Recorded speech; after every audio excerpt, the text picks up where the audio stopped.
if there's reasonable belief it violates the law. Poll watchers are there from the Republican Party, Democratic Party, all candidates. They're the eyes and ears of the public. We've had cases in Texas where the poll watcher says this irregularity took place. The election worker says no. That video evidence, like a police body cam, will show us what really happened. That's the idea. It's about having evidence. That's why they fill out affidavits for what's going on, which would be used in court. Video evidence could go viral. It could get out, and you could misconstrue it. People could be intimidated by that. Do you see that argument? There are poll watchers there from both sides. If one poll watcher is trying to intimidate voters, the other party can expose them. Remember, poll watchers are there from all parties, from multiple candidates. We're not talking about just Democrats or just Republicans. Poll watchers are the eyes and ears of the public. And this is not a new concept. This has been this way for a while. That is true, but what is a new concept is allowing them to videotape voters while they're filling out their ballots with assistance. But I want to ask you, because the underpinning of this, and I was reading through the bill as it is earlier, and it's all founded on this idea of preventing fraud. It says this was enacted solely to prevent fraud in the electoral process. But the Texas Attorney General's office put 22,000 hours into trying to dig up voter fraud in Texas and only found 16 minor cases out of 11 million votes. That is statistically insignificant. To what end does a state that already has some of the strictest voting laws on the books put restrictions in place on voting in the name of voter fraud when the instances of fraud are statistically insignificant and you risk disenfranchising voters who have a constitutionally protected right to vote? There are over 400 open cases of investigations of voter fraud by the Attorney General right now because of COVID-19 protocols. Courts were not open last year. The 2020 election, there were 16 minor people filling out wrong addresses. How does that justify taking away access to voting? There are over 400 open cases. Let me give you some details in the 2018 election cycle. Please remember, our legislature meets every 2 years. We meet odd-numbered years. So when problems come up, we try to deal with them. In 2017, the legislature passed Senate Bill 5, a mail ballot reform bill, passed with bipartisan support. In 2019, our next session, I filed Senate Bill 9, passed the Senate, did not pass the House, to these same issues. And here we are again. I'm talking about voter fraud. This is about the 2020 election and what you're trying to do with this bill.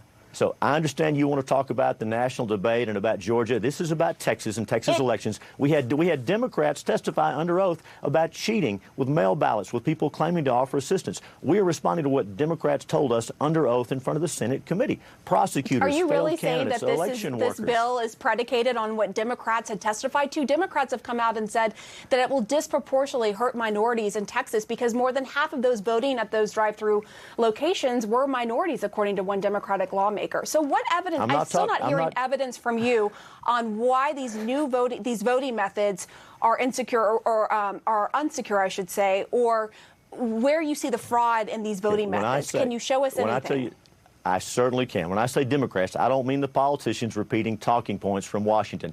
I mean on the ground. Prosecutor, I'm talking about, law enforcement, failed candidates. In my district, let me give you an example. In my district, in East Texas, I have a county commissioner under criminal indictment with some other folks for mail ballot fraud. Now, this is a Democratic county commissioner. The complaint was brought by a Democrat. They happen to both be African American. This is not about race or about party. These rules apply to everyone. When we have sworn testimony, yes, they are. When we have sworn testimony before the legislature, there's a problem. We try to address those problems. In 17, in 19, and this year, I understand there's this national debate, and I'm not part of that. This is about making the system in Texas better for everyone. We heard the same objections with voter ID 10 years ago, and y'all told us. To what end do you use a statistically insignificant number of voter fraud cases, in this case 16 minor cases in Texas after 22,000 hours? To what end do you use that as justification for a bill that even American Airlines has come out with its statement saying makes it harder to vote, saying that we believe we should break down barriers to diversity, equity, and inclusion in our society, not create them? What do you say to that?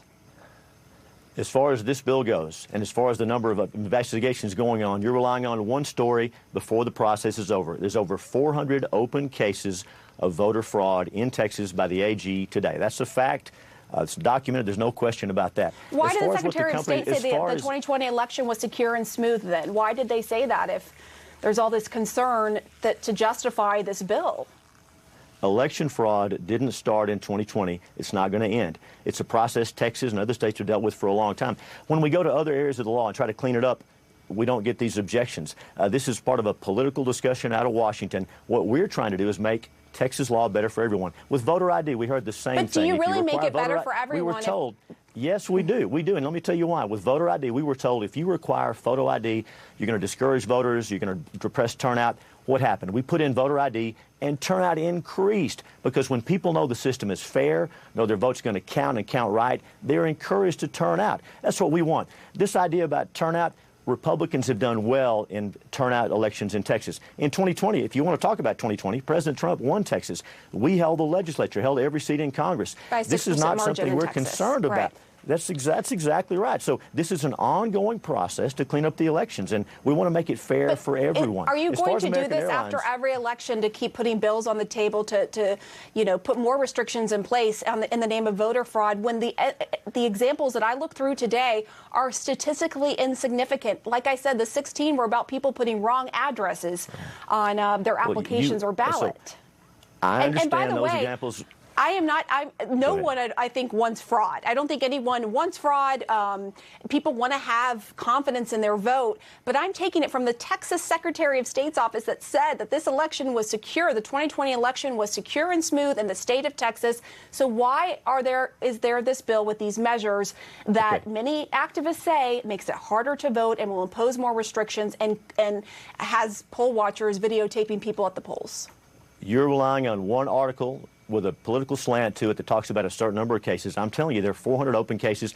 And let's go back and look at the 2020 election. Let's go back and look. This is not about 2020. This is about making the process better. I know, but I'm not just saying this from one article. I want to make sure our viewers know that.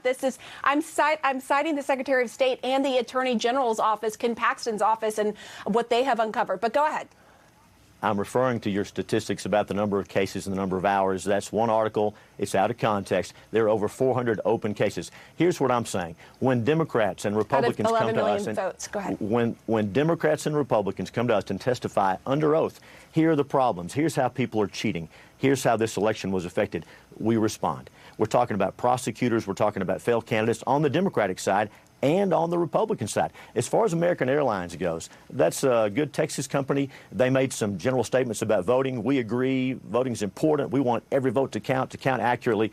Very few statements I saw from companies referred specifically to Senate Bill 7. And when they did, they couldn't name a specific concern, just these vague generalizations coming out of Washington. I didn't see a specific concern about the bill. I'd love to talk to them. If anybody has concerns, I'm going to listen. This bill has changed through the process. Well, I can tell you, they said we are strongly opposed to this bill.